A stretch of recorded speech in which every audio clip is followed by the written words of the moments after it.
ki, qızımız olacaq. Ola bilərdi ki, biz gəlməyə bilərdik. Qızımın adını Aysun qoyarsınız. Azərbaycan ordusunun xüsusi təyinatlı qüvvələrinin polkovniki 2-ci Qarabağ müharibəsi veteranı Haqverdi Dadaşovun qızının toyu olub. Haqverdi Dadaşov övladının xeyir işindəki təhsili çıxışı ilə yadda qalıb.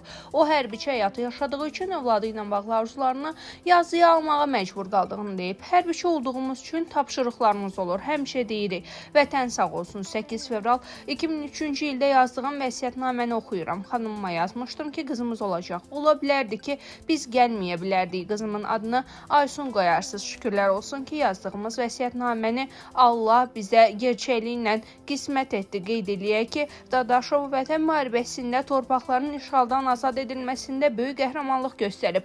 Şanlı qələbədən sonra 2020-ci ildə Prezident İlham Əliyevin sərəncamı ilə Zəfər ordeni ilə təltif olunub.